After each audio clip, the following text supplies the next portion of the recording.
I was in my late 20s, about to start my 4th year at the Southern Prisoners Defense Committee, when I met Walter McMillan.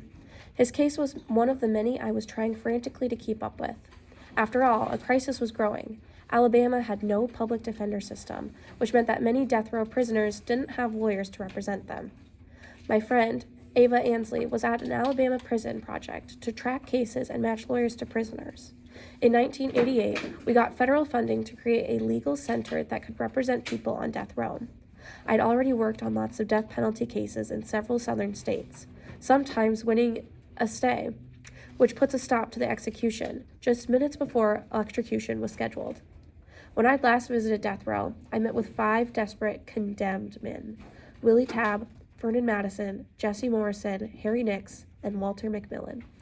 The most memorable thing about Walter was how insistent he was that he'd been wrongly convicted.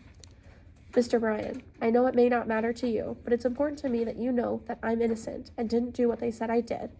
Not no kind of way, he told me in the meeting room. His voice was level but laced with emotion. I nodded. I had learned to accept what clients tell me until the facts suggest something else. I'm sure I'm not the first person on death row to tell you that they're innocent, but I really need you to believe me. My life has been ruined. This lie they put on me is more than I can bear, and if I don't get help from someone who believes me... His lips began to quiver, and he clenched his fist to stop himself from crying. I'm sorry. I know you'll do everything you can to help me, he said, his voice quieter. My instinct was to comfort him. His pain seemed so sincere. There wasn't much I could do, but I reassured him that I would look at everything carefully. Back at the office, I went through the mound of records until I found the transcript from Walter McMillan's trial. The trial had been short. I started reading. Walter McMillan was at least 15 years older than me, not particularly well educated, and he hailed from a small rural community. Though he had lived in Monroe County his whole life, he had never heard of the author Harper Lee, also a Monroeville, Alabama native, or her award-winning novel, To Kill a Mockingbird. Mockingbird tells the story of an innocent black man who was accused of raping a white woman in the 1930s and is bravely defended by Atticus Finch, a white lawyer. What is often overlooked is that the black man falsely accused in the story was not successfully defended by Atticus. Tom Robinson, the wrongly accused black defendant, is found guilty. Later, he dies. When full of despair, he makes a desperate attempt to escape from prison. He is shot 17 times in the back by his captors. While the novel captivated millions of readers and confronted them with some of the realities of race and justice in the South, its harder truth did not take root. Walter McMillan, like the character Tom Robinson, grew up in one of several poor black settlements outside of Monroeville, where he worked the fields with his family before he was old enough to attend school. Educational opportunities for black children in the 1950s were limited, but Walter's mother got him the dilapidated colored school for a couple of years when he was young. By the time he was 8 or 9, though he became too valuable for plowing, planting, and picking cotton to justify the remote advantages of continuing school. Some backstory about Walter's hometown, Monroe County, had been developed by plantation owners in the 19th century for the production of cotton. The fertile, rich black soil of the area attracted white settlers from the Carolinas, who amassed plantations and a huge slave population.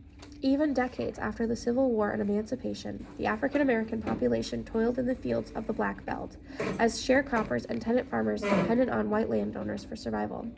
By the 1950s, a small cotton farming was replaced with timber farming as Alabama's thriving industry. White landowners opened pulp and paper mills across the region. Acres and acres of land were converted to growing pine trees for paper mills and industrial uses. Times are changing, for better and for worse. African Americans, largely excluded from this new paper industry, found themselves confronting new economic challenges even as they won basic civil rights. The brutal era of sharecropping and Jim Crow was ending, but what followed was persistent unemployment and worsening poverty. The region's counties remained some of the poorest in America. Walter started his own pulpwood business in the 1970s. He smartly and bravely borrowed money to buy his own power saw, tractor, and pulpwood truck. By the 1980s, he had developed a solid business that didn't make much extra money, but afforded him something else he valued: independence. If he had worked at the mill or the factory, the kind of job that most poor Alabamians worked, it would mean working for white business owners and dealing with the racial stress that implied in 1970s and 1980s Alabama. Walter couldn't escape the reality of racism, but having his own business gave him a flexibility that many African Americans did not enjoy. Walter's independence won him respect and admiration, but it also sparked contempt and suspicion.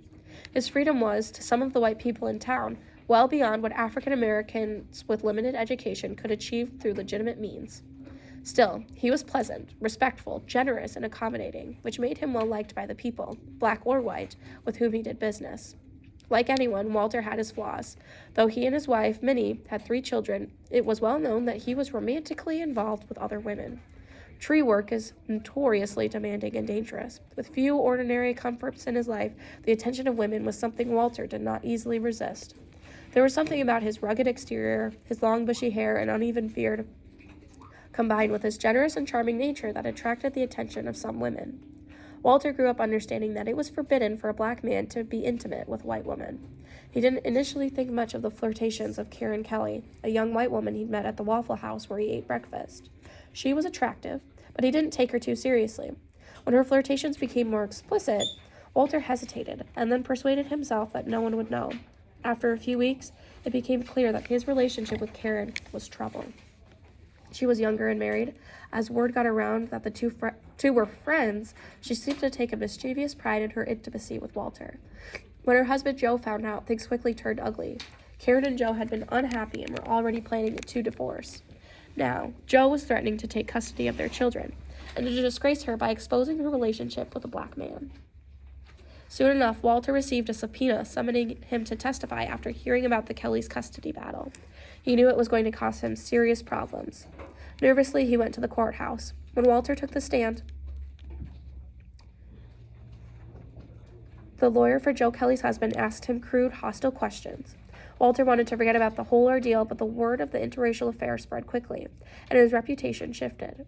No longer the hard-working pulpwood man known to white people almost exclusively for what he could do with a saw and the pine trees, Walter now represented something more threatening in their eyes.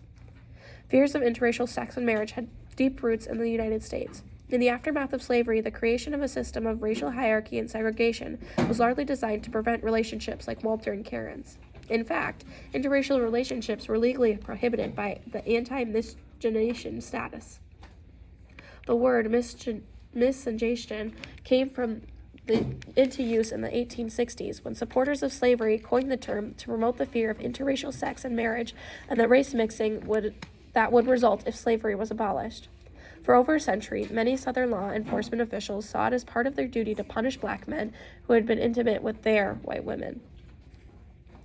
The federal government had promised racial equality to freed former slaves during the short period of the Reconstruction, but after federal troops left Alabama in the 1870s, white supremacy swiftly returned, and a series of racially restrictive laws enforced the subordination of African Americans.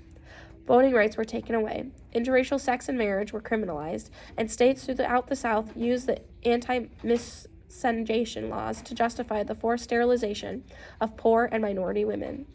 Forbidding sex between white women and black men became an intense preoccupation throughout the South. In 1882, the Alabama Supreme Court reviewed a case regarding an affair between Tony Pace, an African-American man, and Mary Cox, a white woman. Both received prison terms. The following year, the United States Supreme Court reviewed the Alabama's court decision, using separate but equal language, just as the Plessy v. Ferguson case would. 20 years later, the court unanimously upheld Alabama's ban on interracial sex and marriage. Following the court's decision, many southern and midwestern states passed racial integrity laws that made it illegal for African Americans, and sometimes Native Americans and Asian Americans, to marry or have sex with white people. It wasn't until 1967 that the U.S. Supreme Court finally struck down an anti-miscegenation status in Loving v. Virginia, but restrictions on interracial marriage persisted even after the landmark ruling. It was only in 2000 that the issue got on Alabama's statewide ballot, where a majority of voters chose to eliminate the ban, although 41% still voted to keep it.